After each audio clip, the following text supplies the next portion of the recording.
Now, before we get started, I want to bring attention to the fact that Season 2 is rapidly approaching, where I'll be doing some big changes. If you're wondering why the podcast sounds a little off, it's because of one of those changes.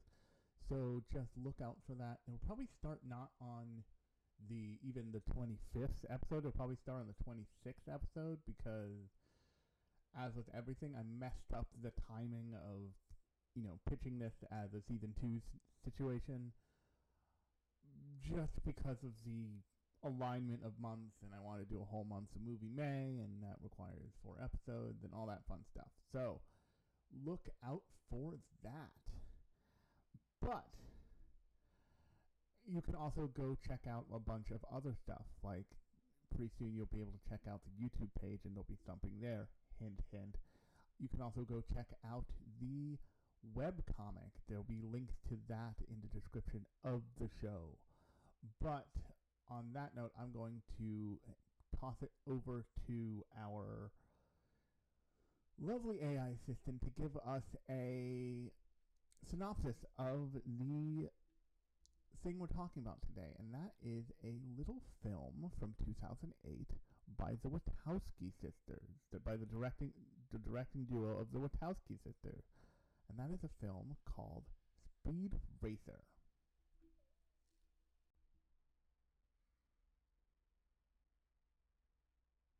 Speed Racer, 2008, follows a gifted young race car driver named Speed, who is determined to compete at the highest level of racing while staying true to his family's values. As he rises through the ranks, he faces challenges from powerful corporate interests that threaten the integrity of the sport. With support from his loyal family and friends, Speed takes on daring races that test his skill, courage, and determination. The film blends high-speed action with vibrant visuals and a strong message about passion, perseverance, and doing what's right.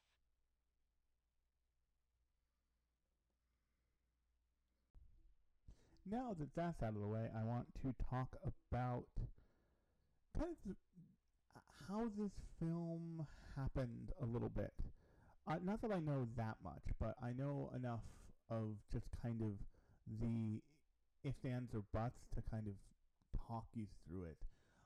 Just a little, because the Wachowski sisters were made famous by The Matrix, and if you've ever seen The Matrix is a huge deal. If you haven't, and you've made it this far into an anime podcast, I highly recommend that you check out The Matrix for a number of reasons, but mostly it's considered to be one of the primary forms of cyberpunk media.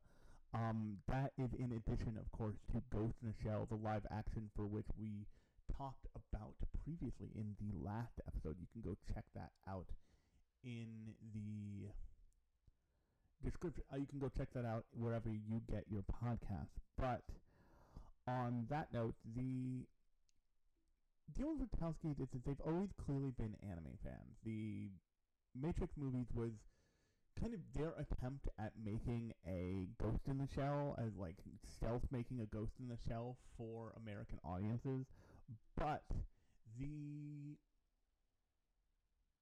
nobody kind of saw that coming, and it ended up being this huge deal of a film and rocketing the Wachowskis into a kind of hallowed place that happens in Hollywood, and that is blank check territory. A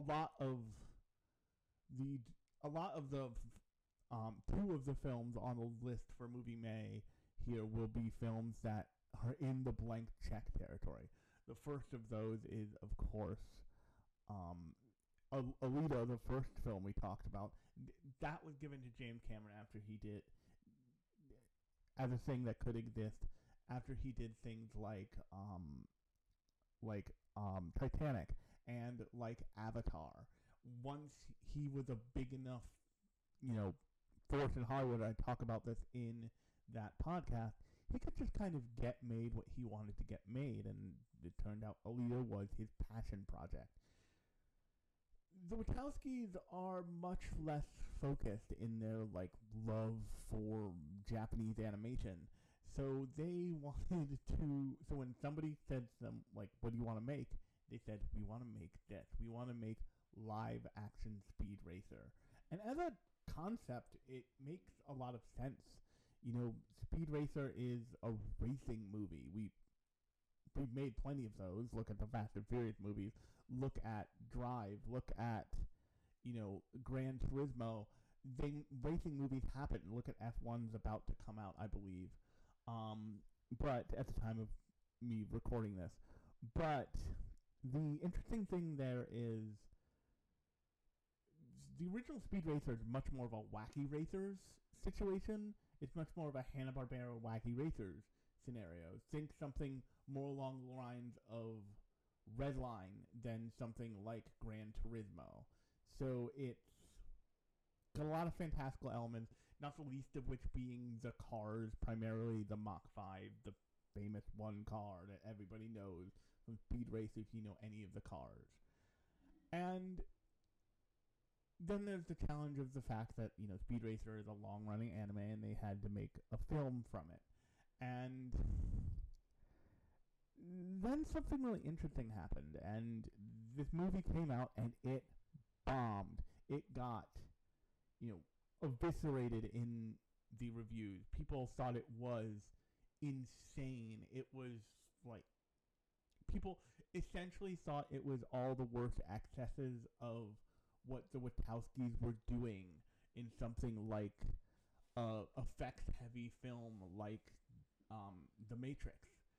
And it was this neon-colored, total ass, and it still is, for the record. Like, the time had not changed what this movie had looked like. It had not, as far as I know, it hasn't had any major updates to the primary print of the movie that you can go find just about anywhere. But what everyone kind of missed at the time was that this was always going to be the movies the Wachowskis made, and in a lot of ways, the Wachowskis saw what was coming down the pike for movies. Like, this movie looks a lot like what maybe toned down a little in things like the Avengers or name your superhero franchise, name your big effect-heavy franchise film, but it looks a lot like a lot of the effect-heavy franchises we get now. In fact, lots of them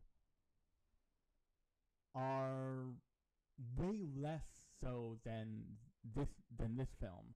And I do want to call this a film instead of a movie from here on out, because I think that this deserves it, because it's doing something pretty phenomenal in terms of what a live-action anime adaptation can do. It's trying to translate the shot composition, the framing, the action of anime to a live-action concept.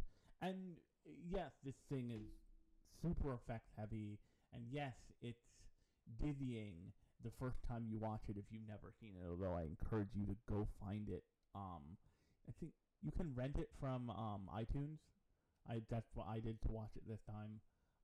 But even though I actually saw this in the theaters in 2008 when it came out, but this film tries to almost one for one what the Speed Racer anime was or is into a form of a live action film.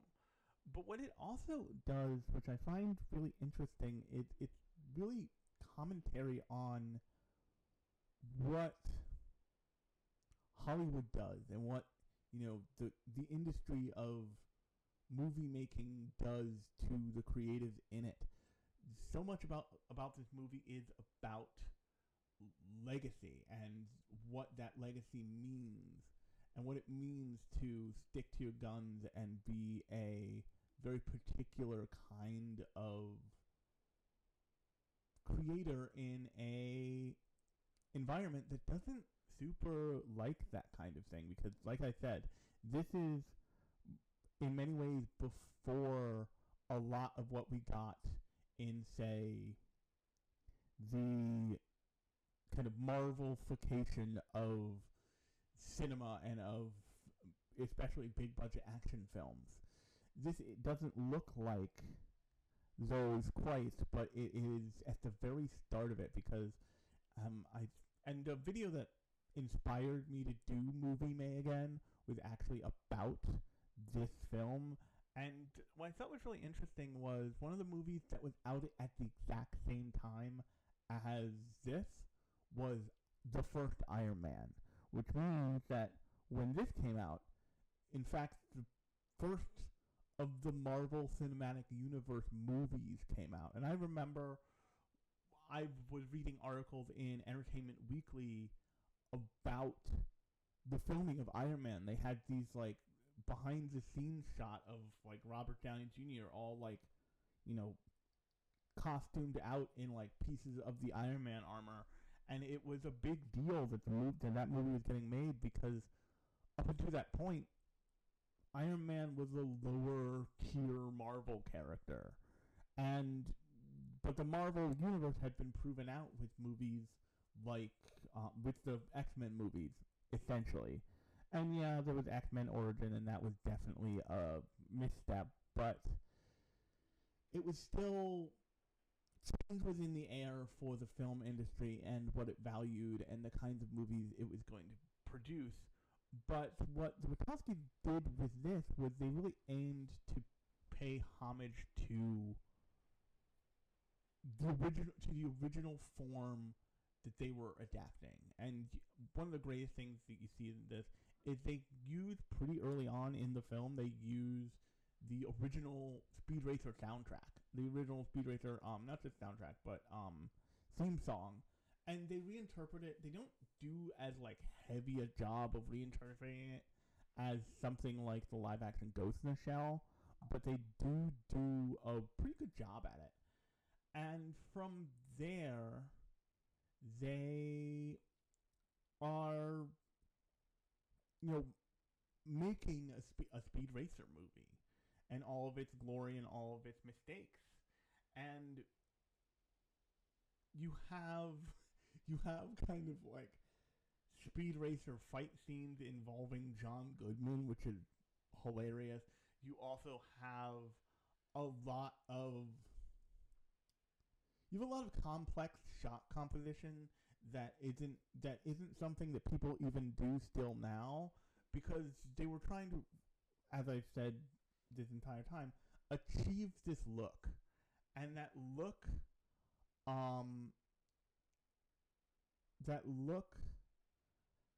is this very flattened, almost manga-like, not even really anime-like, because once you break into doing film, it becomes this different thing of a anime being, like, able to use depth of field and much less static shot composition than, especially now, than even anime in the time period that Speed Racer is originally from. So one of the things that I've seen that they did was they shot all three layers of the depth of field separately and then layered them on top of each other in post to create these shots where everything's in focus at all times. So it looks almost like a static drawing that happens to be moving more than your typical shot composition of a film where the thing you're supposed to be paying attention to is in focus. And that's actually one of the things that drove people crazy about the movie when it was released, is just that there was no, it seemed to people like there was no attention paid to composition, to where your eye should focus. So your eye ends up focusing on everything at once, constantly. I've had that happen to me when they were shooting Speed. I forget Speed's little brother's name. But the character of the little brother, I forget his name. But him and the monkey are, like, running through Royalton racers,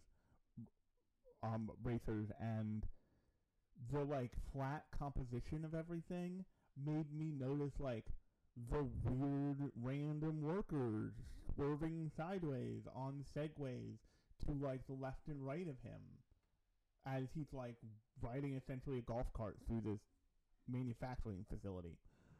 But it left a really bad taste in everybody's mouth. And then a decade passed, and then more than a decade passed. And then people revisited it.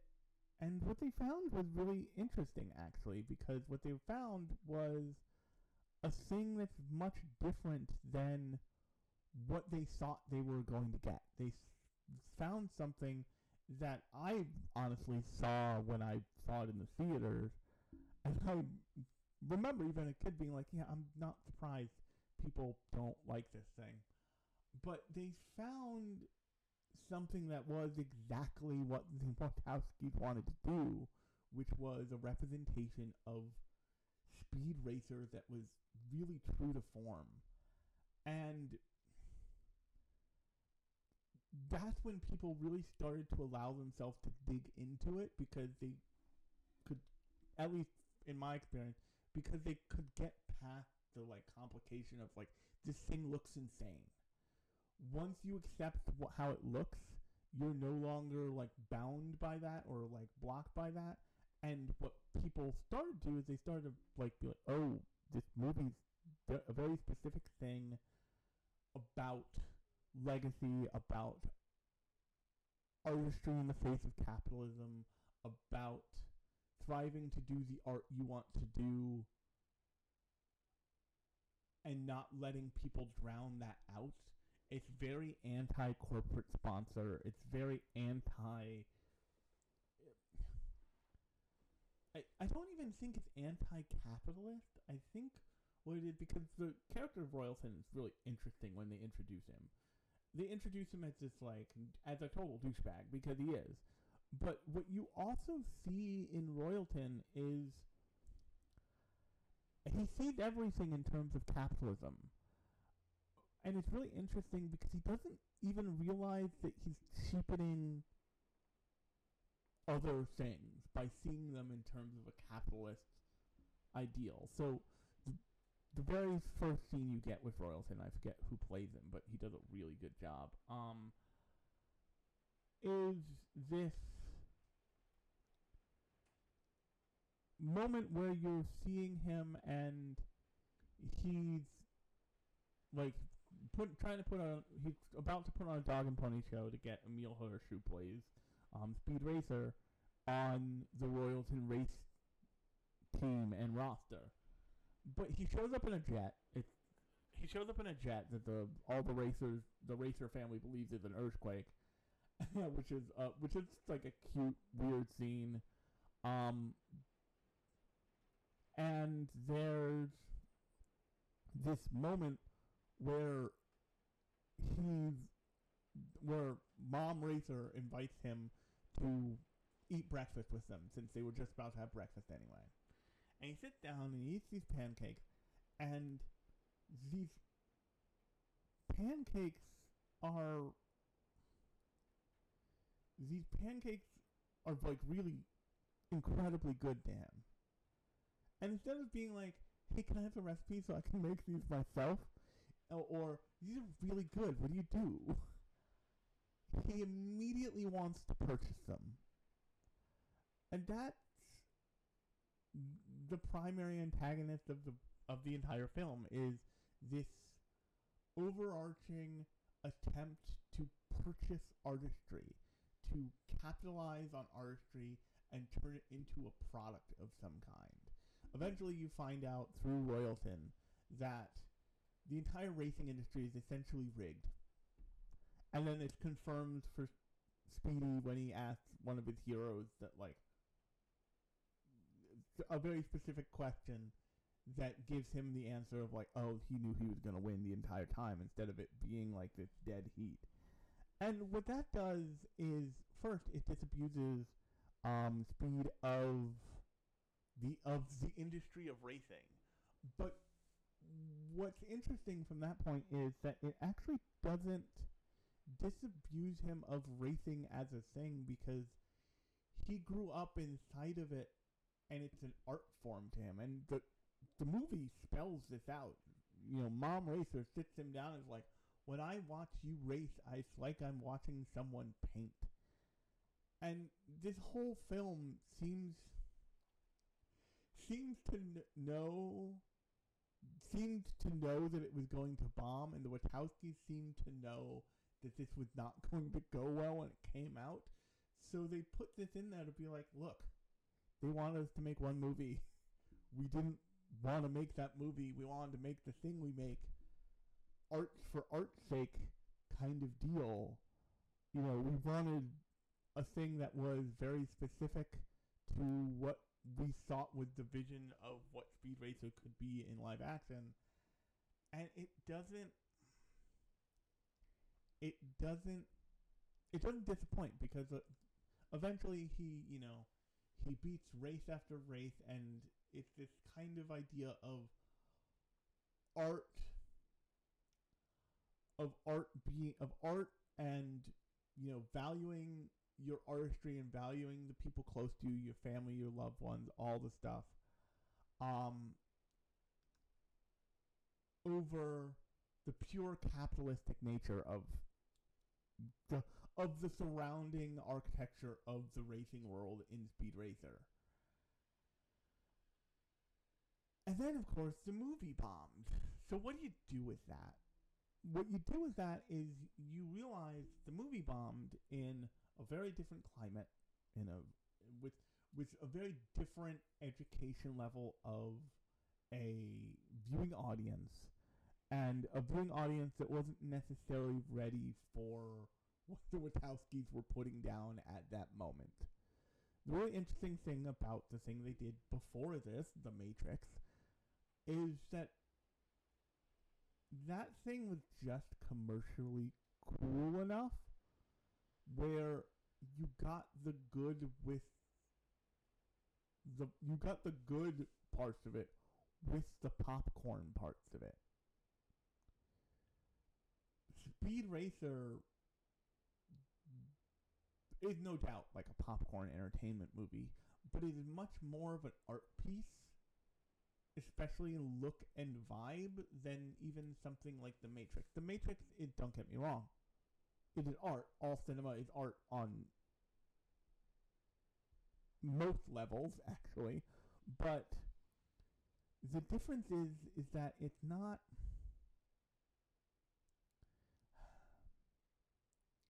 It feels much more commercially viable. And I'm not just saying that because of hindsight 2020, blah, blah, blah, blah, blah, blah.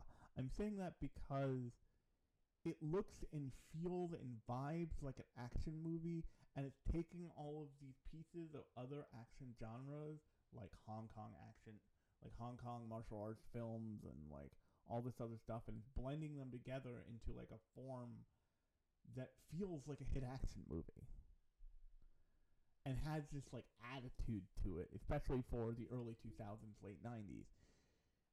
This movie is a cartoon made real. And that was the goal when making Speed Racer. I'm sure they would tell you that themselves if you asked them. But, like I keep saying, nobody was ready for it. And so, the can gets more metaphorically kicked down the road for a decade and a half, at least. And when it's rediscovered, people are like, oh, maybe we should have listened to this thing. Because at the time that it comes, especially now, at the time of me rewatching this for the first time in a little while, I've seen it before, but I've seen it a couple times before.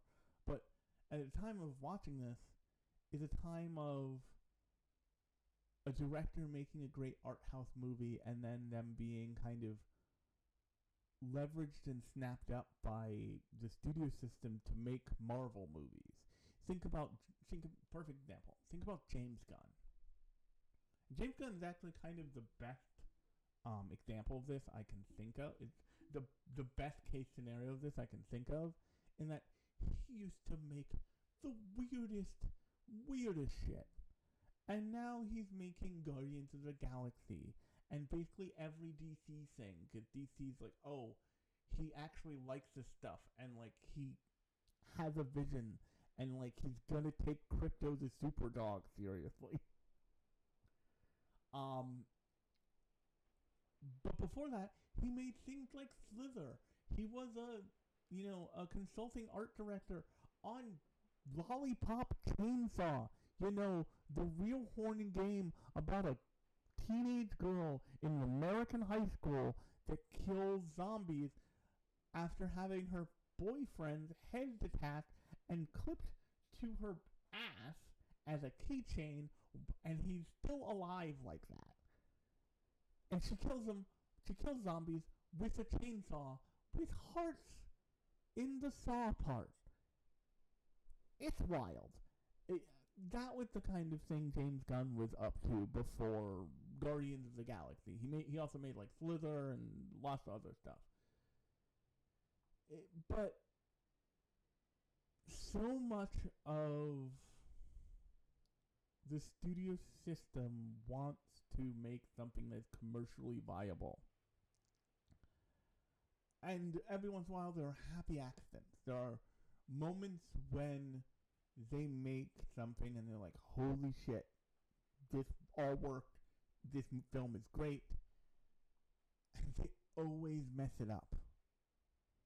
Kind of the best thing that could have happened for Speed Racer that it's a one movie deal, because this was once again at the very beginning of the kind of Marvelification of the film world, when you could still make a movie and it didn't necessarily need to be a trilogy, and you weren't trying to make a franchise motion picture.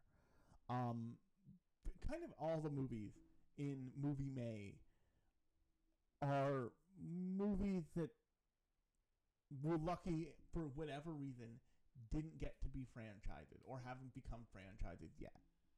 The only one that I would say is not lucky that didn't become a franchise because it's just an unfinished story, plainly and clearly, is Alita.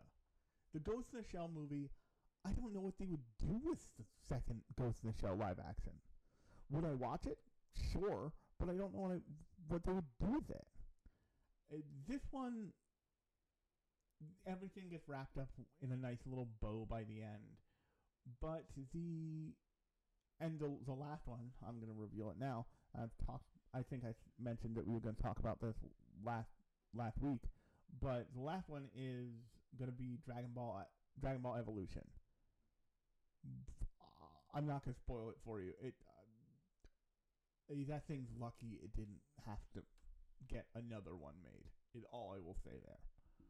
But because this wasn't made necessarily as a franchise, as a concept for a franchise, like Alita, and it wasn't made in the idea of we'll never get this chance again, like Ghost in the Shell, it manages to sit kind of perfectly, and like the Wachowski sisters clearly made the thing they wanted to make. It feels almost entirely uncompromised, because once again, they got that all-important, valuable blank check from Warner Brothers because they made The Matrix.